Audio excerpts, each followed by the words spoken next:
Majo, John, Madden, and my camper van. Way south in Veracruz, Ciudad, they keep calling things Boca de Oro.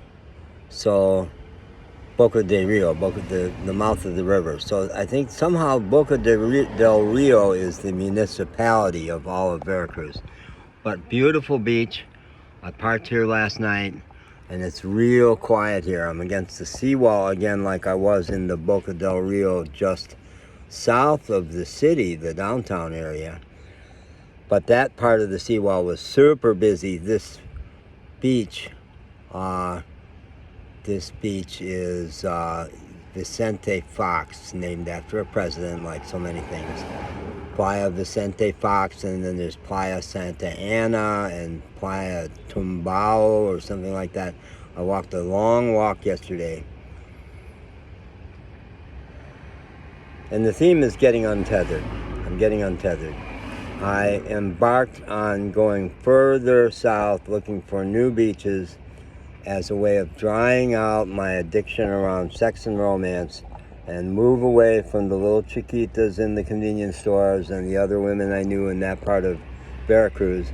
Dump Tinder, no more shopping for women online. And the theme was, I'm gonna get dried out because it's distracting from my mission. It's distracting from my teaching. It confuses me about who I am. I have a video where I ask very plaintively, God is sending me all these incredible spiritual experiences where I'm one with everything, and I still end up feeling lonely because I don't have a woman. What's wrong with that picture? We got to turn that around. So I fled further south, got immersed in the big commercial, incredibly affluent downtown of this is a whole nother downtown of the huge, sprawling city of Veracruz and the municipality of Boca del Rio. I'm still confused about the two different things. And then I managed to get out of there intact, absolutely broke, in a place where I couldn't even pay for the parking, where I almost ended up in deep trouble because I had no money to get out of the parking lot, much less buy anything. So, came here, and this is so quiet. So quiet. It was super quiet overnight. The stretch of the seawall by Playa Punta Azul Hotel, where I hung out so much. It's just a few miles north of me here.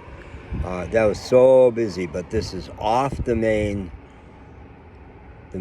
road. It's off by itself, and my friend Michelle told me to come here. It was such a good advice. And I went for an incredibly long walk, places where you couldn't even get back up on the seawall for a long ways as it was getting dark. That was really good drying out for me. And then coming back in the dark, and slept really hard down here and got out and juggled, and I hadn't juggled for a few days. Now, juggling is my primary way of asserting that I'm a new person, relating to my body in a totally different way, because how the hell can I catch those balls the way I do? It requires totally shutting off my mind and falling in love with the balls. Yeah.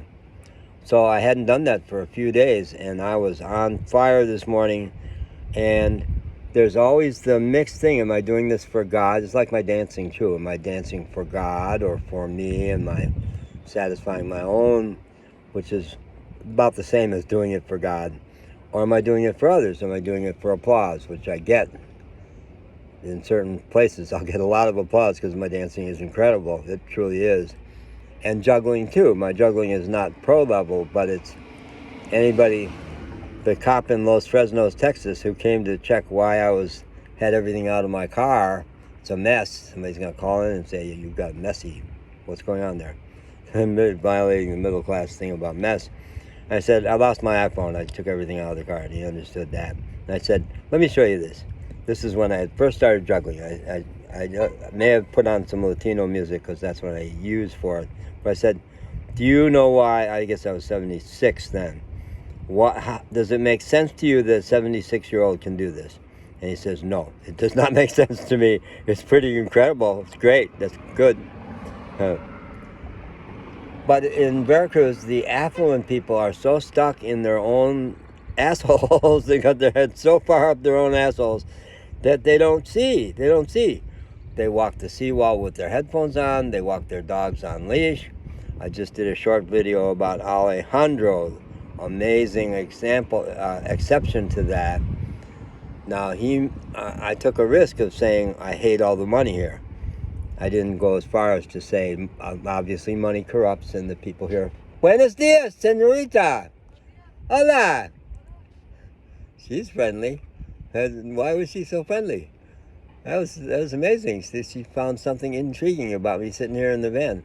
Now I have to chase her and make her fall in love with me. She was cute too. Well, she's maybe walking with her husband. She may possibly be. Well, that was interesting, because what I'm saying is they don't greet you. They got their headphones on. They don't even look at the beach. No. And how lost the upper middle class, really the middle class, but especially the upper middle class, how lost they are.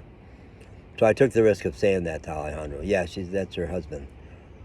No wonder. he looked like an old fuddy duddy. No wonder she's interested in me. You really ought to follow my YouTube channel, girlfriend. She's gone. So that's part of the releasing, is to say, no, not her. She's not interested in you. And I got into juggling, and I was on fire with my juggling this morning. And nobody cared. There was hardly anybody here, which was great. But those who were here did not care. No, they didn't look. They didn't look. And that was good for me, because then I do it for me and for God and for the art itself.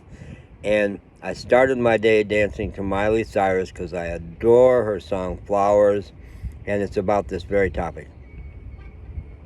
I can love myself. I don't need to look out there for love.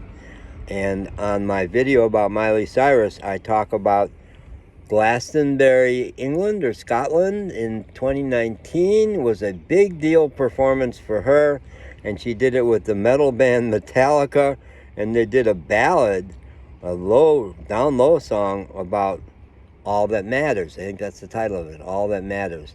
And she had just had her house burned down in California, and her emotional house burned down because she was about to have a divorce from her husband. And she threw herself into her music and threw herself into that performance. And it made me fall in love with her. I mean, she's incredible. I had never heard the name. Maybe I'd heard the name before getting to Mexico. But that song was so big in Mexico. And it was maybe the high point of the Grammys. I didn't get to see the whole show, but that YouTube video of her at the Grammys is so killer. And somebody said, that's 100% confidence. That's what it looks like to be aligned with yourself. Boom. Not looking out there for praise. You know you've got it. You know you've got it. Yeah. Wow. And that's what I get when I'm dried out. When I'm dried out. When I'm not looking out there. Don't look out there. Don't look out there. This girl's kind of cute. And she's got a guitar or something on her back, or a cello. I love the young people carrying their instruments, and the old guys carrying their guitars all through Mexico. I love all that. I love Mexico. Me gusta Mexico. Okay.